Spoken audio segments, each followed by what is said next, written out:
नहमदुहु व नुसल्ली अला रसूलिल करीम अम्मा बाद फ़ाउज़ु बिल्लाहि मिनश शैतानिर रजीम बिस्मिल्लाहिर रहमानिर रहीम। अस्सलाम वालेकुम नाज़रीन, इंजीनियर साहब के ख़िलाफ़ तमाम उलमाए कराम मुत्तफ़िक हैं कि ये गुमराह शख्स है, नाउज़ बिल्लाह काफ़िर है, कुरान और सुन्नत के ख़िलाफ़ बात करता है। पता नहीं अब ये लोग अपने बोझ में इतना कुछ कह देते हैं और जो लोग इनके पीछे लगते हैं उनका ये हाल है कि वो आंखें बंद करके यकीन कर लेते हैं। कभी उनकी वीडियो आप उठाकर सुने, फिर आपको पता चले कि कुरान और सुन्नत इसी प्लेटफॉर्म से ही बयान किया जाता है। बाकी उलमाए कराम तो अपने बाबों की चीज़ें जो वो हमारे आगे रख रहे हैं, अपनी किताबों को फ़रोग दे रहे हैं, उसका दिफा कर रहे हैं। आइए सबसे पहले ये वीडियो देखते हैं, इसके बारे पर मज़ीद बात करते हैं। आप अक्सर इजमाए उम्मत को फ़रोग देते हैं और हदीस भी पेश करते हैं कि नबी इस्लाम ने फरमाया मेरी उम्मत कभी गुमराही पर जमा नहीं होगी। इस वक्त तमाम अरबो अजम के बड़े उलमा का ये मुश्तरका फैसला है कि आप गुमराह हैं और आपको सुनना खुली गुमराही है। बराए मेहरबानी कुरान और सुन्नत की रोशनी में रहनुमाई कर दें। यार ये इतराज कब से पिट चुका। इजमा होता है उम्मत का। मौलवी अपनी रोटी रोजी बचाने के लिए जो इकट्ठे बैठ जाते हैं तो इससे इजमा हो जाता है। अगर इस तरह इजमा होता है तो मुझे बताएं, क्या बरेलवी अवाम और उनके उलमा का ये इजमा नहीं है कि सिर्फ जनती फिरका वो है, बाकी सब जहन्नमी है और बाकियों का इनके बारे में नहीं है? तो इस तरह का इजमा तो इन सब ने किया हुआ है। दूसरा, इजमा उम्मत तो उस सूरत में होगा जब पूरी उम्मत इस चीज को एक्सेप्ट कर ले। यहां तो इजमा उम्मत उलट हुआ है। उम्मत तो कह रही है कि हमारे मौलवियों ने हमारे साथ फ्रॉड किया था, इंजीनियर साहब ने हमें रसूलुल्लाह के कदमों तक पहुंचाया सल्लल्लाहु अलैहि वसल्लम। इजमा तो इस बात के ऊपर हुआ है। मौलवियों की तो रोजी रोटी लगी हुई है और आप देखते हैं हमेशा इजमा का आगाज उम्मत से होता है, मौलवियों को एंड पे समझ आती है। उम्मत तस्वीर को पहले दिन से ठीक समझ रही है, मौलवियों को अब समझ आई कि जी तस्वीर ना सिर्फ जायज है बल्कि वाजिब है, इसके बगैर आपने तकरीर भी नहीं करनी। कभी उम्मत ने नहीं कहा कि चेन वाली घड़ी पहनना जो है ये हराम है। आज मौलवियों ने इतनी महंगी महंगी घड़ियां पहनी हुई हैं चेन वाली, इन्हीं के बड़ों ने फतवे दिए हुए थे कि ये औरतों की मुशाबियत है।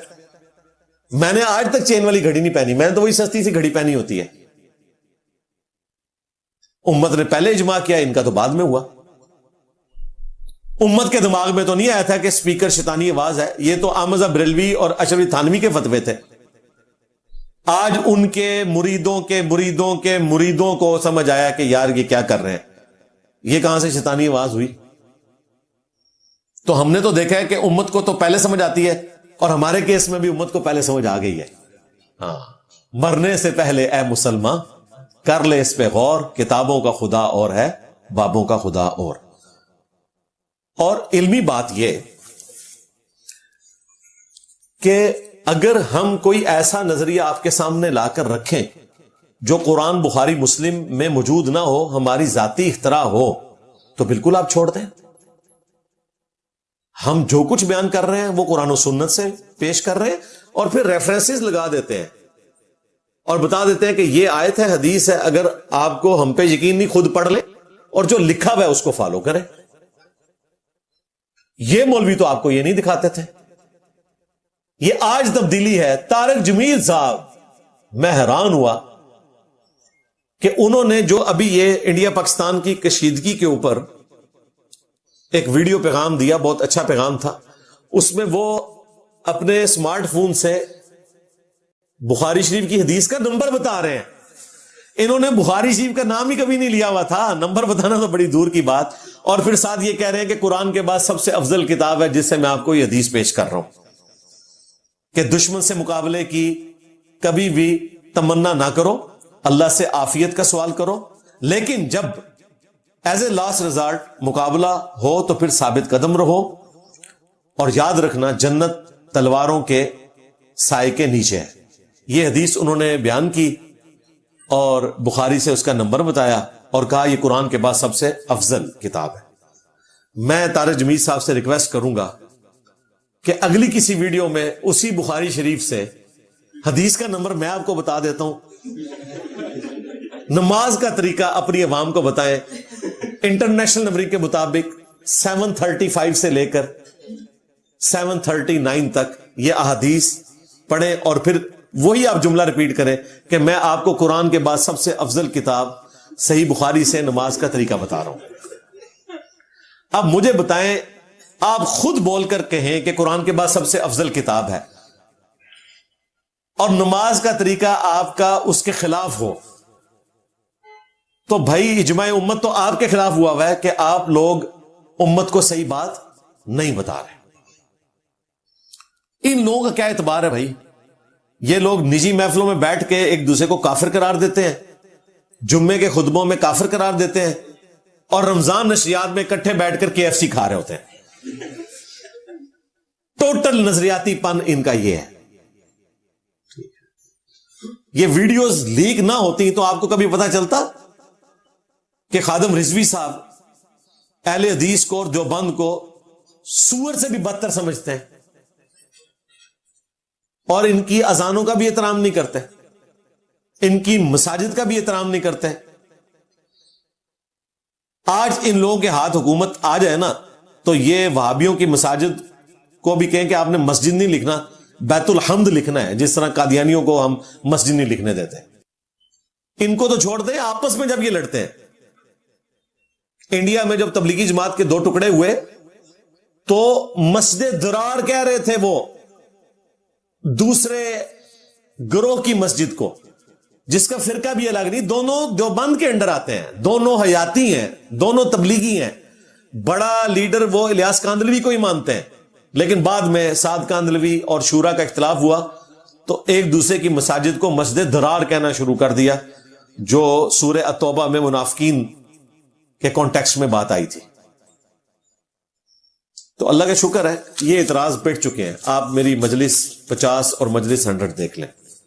رمضان میں شیطان قید ہوتا ہے، تو جو ہم رمضان میں گناہ کرتے ہیں وہ ہمارا نفس کرواتا ہے.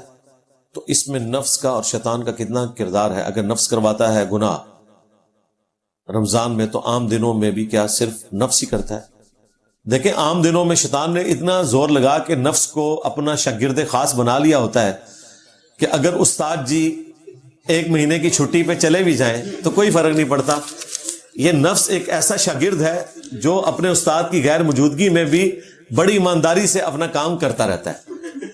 فَأَلْهَمَهَا فُجُورَهَا وَتَقْوَاهَا. یہ اللہ تعالیٰ نے ہماری آزمائش رکھی ہے نا. یہ ہو ہی نہیں سکتا کہ آپ بالکل پاک و صاف ہو جائیں. اللہ تعالیٰ نے برائی اور اچھائی کا مادہ ہمیں ودیت کیا ہے. ہاں، ایک ایج ہمیں حاصل ہے کہ یہ زبردستی ہم سے کچھ نہیں کروا سکتا، صرف مشورہ دے گا، خواہ وہ شیطان ہو خواہ وہ نفس ہو. آپ اپنی عقل کو استعمال کر کے اس سے بچ سکتے ہیں. انجینئر صاحب کا بیان سنا. یہ لوگ صرف بغض میں اس طرح کرتے ہیں. آپ لوگ اگر ایک بار جو بندہ بھی انجینئر صاحب کے خلاف علماء کرام کو سن کر ہوا ہے، ایک بندہ ان کو سن کر تو دیکھے، پھر آپ فیصلہ خود کر سکیں گے کہ قرآن و سنت کون بیان کر رہا ہے اور اپنے بابوں کی تعلیمات کو کون بیان کر رہا ہے. ناظرین، آپ اپنا دماغ استعمال کریں، اپنی سوچ، اپنی عقل، اپنی سمجھ، اپنی سماعت کو استعمال کریں. لوگوں کے پیچھے نہ لگے، کیونکہ ہم نے اپنا حساب دینا ہے. کسی جان نے کسی کا بوجھ نہیں اٹھانا ہے.